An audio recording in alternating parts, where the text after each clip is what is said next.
안녕하십니까. 월간조선 박희석입니다. 오늘은 이낙연에 대해서 얘기를 해보겠습니다. 이낙연과 더불어민주당에 대해서 얘기를 해보겠습니다. 오늘 영상 제목은 미리 정해놨습니다. 바로 반성호소인 이낙연과 더불어민주당입니다. 왜 그러냐면 지금 이제 특히 보궐선거를 앞두고 있는데 서울시장 보궐선거 이 판세가 아주 지금 여당한테 불리하게 돌아가고 있지 않습니까? 그 상황에 이해찬 같은 사람은 우리가 이긴다 막 이런 식으로 호언장담하고 있는 와중에 이낙연 이번 보궐선거 4.7 보궐선거 상임선대위원장입니다. 더불어민주당의 이 이낙연이 25일 선거운동 첫날이지 않습니까? 25일 잘못은 통렬히 반성하고 혁신하며 미래를 다부지게 개척하겠다 이렇게 주장을 했습니다.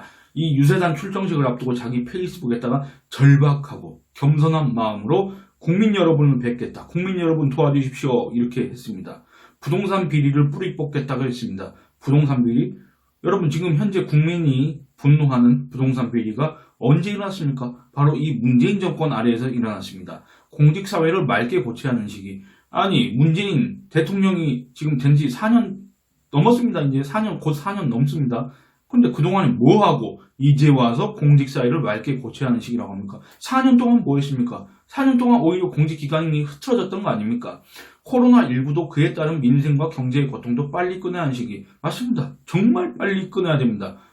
여러모로 국민들이 받는 이런 어떤 정신적인 스트레스, 물질적 타격 이런 거를 최소화하려면 얼른 백신 접종을 해야 되는데 백신 늦게 구한 애들이 누굽니까? 바로 이 정권입니다.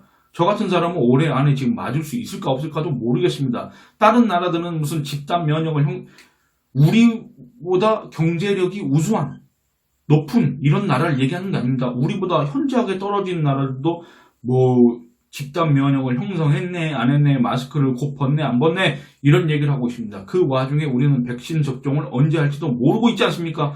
그렇다면 우리는 다른 나라들은 이제 코로나에서 벗어나는 그 시기에 우리는 그때까지도 마스크를 끼고 다녀야 되고 그렇게 되면은 우리는 계속 스트레스를 받을 수밖에 없고 경제적으로도 심대한 타격을 받을 수밖에 없다 그겁니다. 이거 누가 책임져야 됩니까? 바로 이 문재인 정권이 책임져야 되는 문제 아닙니까? 그런데 이 여당의 대표였고 지금은 여당의 상임선대위원장이라는 사람이 이런 얘기를 하고 있습니다. 그럴 자격이 있다고 생각하십니까?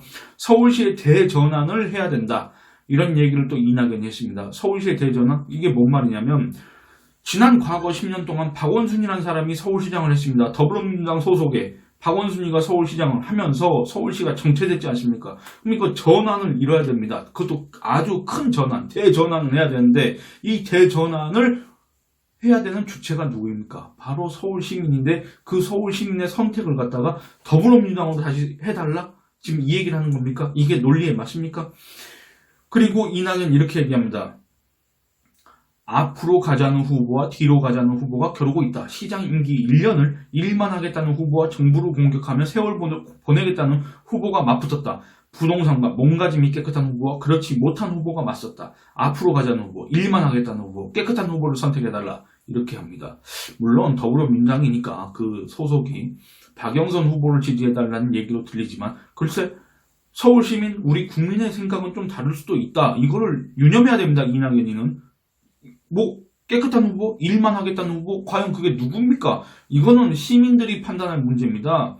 이낙연 이렇게 얘기합니다. 민주당은 절박하고 겸손한 마음으로 국민 여러분을 뵙겠다. 그러면 지금까지는 왜 안 그랬습니까? 정말 묻고 싶습니다. 후회 없이 남김없이 모든 것을 다 쏟으며 골목과 거리를 찾겠다. 이렇게 다짐을 했습니다. 그런데 여러분 이거 얘기를 한번 들어보시면서 이게 정말 이낙연의 어떤 진실된 반성인가? 이건 좀 의문이 남지 않습니까? 반성이란 거는 자신의 언행에 대해서 무슨 잘못이나 부족함은 없었는가 한번 되돌아보는 거 이걸 갖다 반성이라고 하지 않습니까? 정말 반성한다면 이낙연이 정말 반성을 한다면 더불어민주당이 정말 반성을 한다면 이런 얘기를 해서는 안 됩니다. 정말 반성한다는 내가 뭘 잘못을 했고 그랬기 때문에 이렇게 반성한다 이 얘기를 먼저 해야 합니다. 근데 그런 내용이 있습니까? 없습니다. 없지 않습니까? 그럼 이게 반성입니까? 여러분들은 이게 반성으로 들리십니까? 글쎄 그간의 이낙연이 보였던 언행, 그간의 더불어민주당 인사들이 보였던 언행 이런 것들을 감안하면 반성이라고 할 수가 없습니다. 어렵습니다. 그럼에도 이들은 스스로 반성한다고 그렇게들 주장을 해대니까 그러면 반성호소인이라고 부를 수밖에 없습니다. 이 반성호소인이라는 표현은 뭡니까? 이 더불어민주당 애들이 박원순 사건의 피해자를 갖다가 피해호소인이라고 했습니다. 피해호소인. 왜 피해호소인이라고 했습니까? 이 피해자가 얘기하는 거에 뭔가 신빙성이 없는 거 아니냐 이런 냄새를 풍기기 위해서 이런 표현을 썼던 거 아닙니까? 아니 피해자라는 단어가 있지 않습니까? 자신의 생명이나 신체, 명예 등의 어떤 손상을 입은 침해 또는 위협을 당한 사람, 이게 바로 피해자입니다. 너무 간단한 표현이 있는데 피해 호소인 이런 어떤 기괴한 이런 표현을 갖다가 써붙이면서 그 다음에 박원순을 추모하고 이 박원순 사건의 피해자는 오히려 안중에도 없는 듯 아랑곳하지 않고 이렇게 해왔던 거 아닙니까? 여러분들 이제 다 슬슬 이제 기억나시지 않습니까? 그래 놓고선 이제 지금 와서 선거 판세가 불리하니까 통렬하게 반성한다고?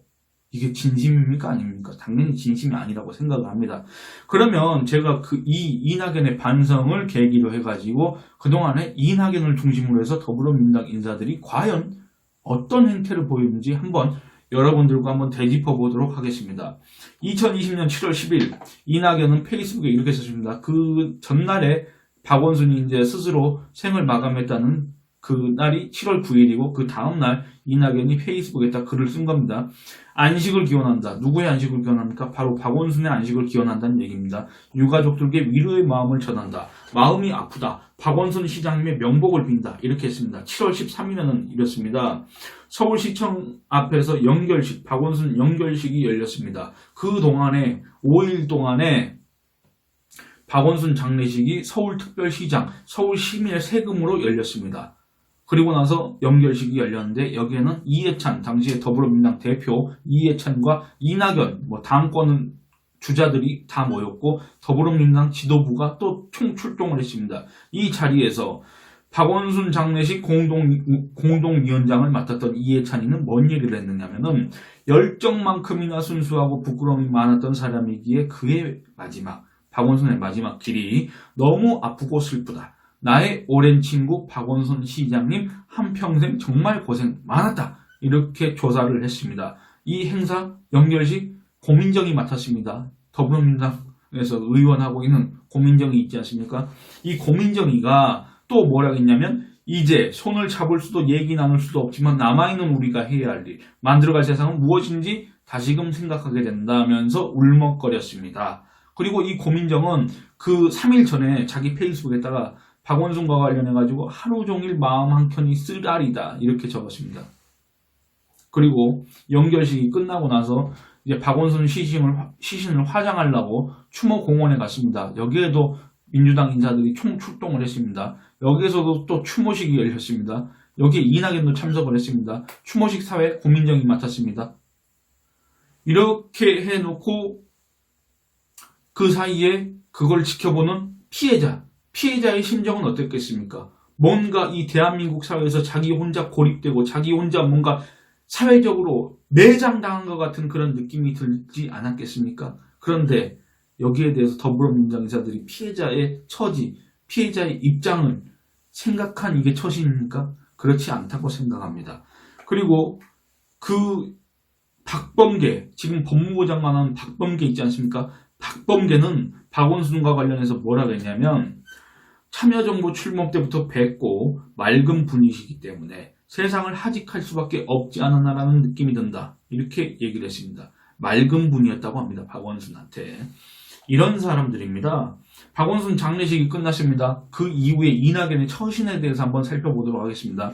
7월 14일 박원순 사건과 관련해서 무슨 입장이냐 했더니 당에서 정리된 입장을 곧 낼 것으로 안다. 이렇게 얘기했습니다. 뭔 얘기를 안 합니다. 피해자에 대해서 뭔 얘기를 안 했습니다. 그리고 서울시장 보궐선거가 예정될 수밖에 없지 않습니까? 그러면 더불어민주당 후보를 낼 거냐 안 낼 거냐 여기에 대해서는 시기가 되면 할 말을 하겠다. 이렇게 얘기를 했습니다. 그리고 7월 15일 워낙 이 사회적 비판이 거세니까 7월 15일에는 이낙연이 피해 고소인과 국민 여러분께 머리 숙여 사과드린다. 처절하게 성찰하겠다. 이렇게 얘기를 했습니다. 여러분, 피해 고소인이라고 했습니다.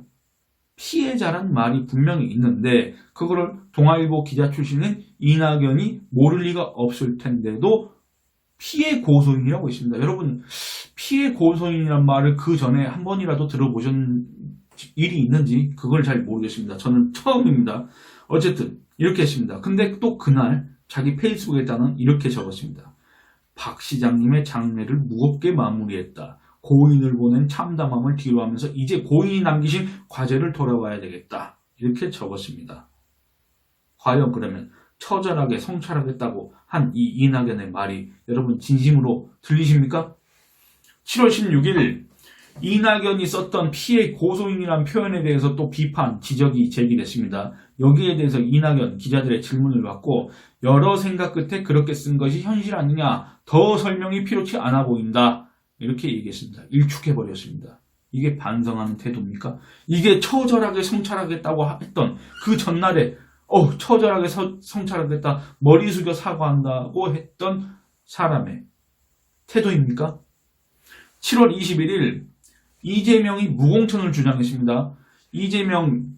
경기도지사 이재명이 라디오 인터뷰에서 장사꾼도 신뢰를 유지하려고 손실을 감수한다.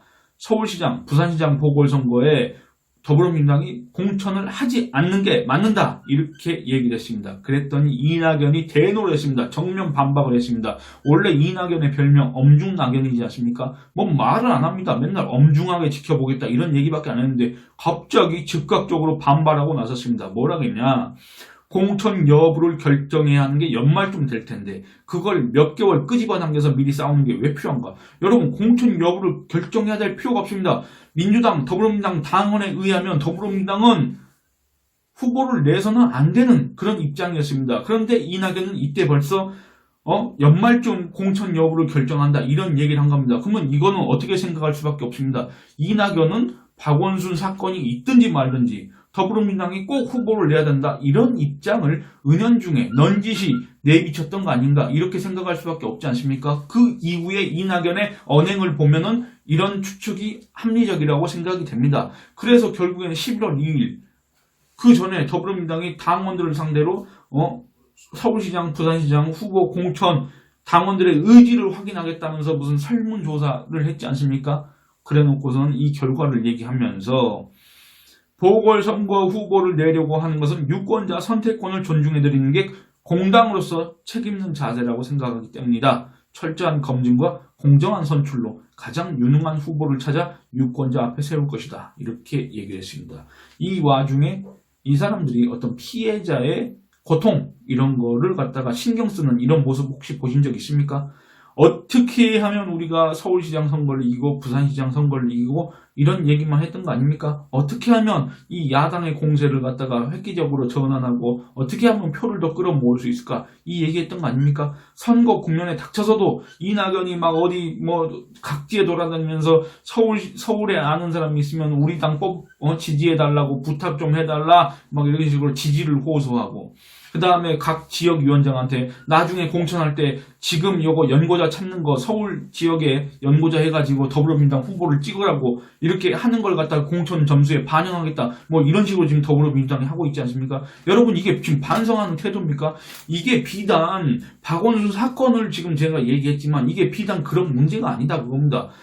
박원순 사건으로 인해서 혹은 박원순 시정으로 인해서 그동안에 피해를 받던 정체된 서울로 인해서 피해를 받던 서울 시민들한테 그 다음에 또 우리 국민들한테 무슨 어떤 진심으로 사과한 적 있습니까? 진심으로 반성, 자기의 언행을 되돌아보면서 반성을 한 적이 있습니까? 그냥 지금 선거 판세가 불리하게 돌아가니까 무슨 통렬하게 반성한다 이런 얘기 하는 거 아닙니까? 이래서 저는 이낙연과 더불어민주당을 반성 호소인이라고 하는 겁니다.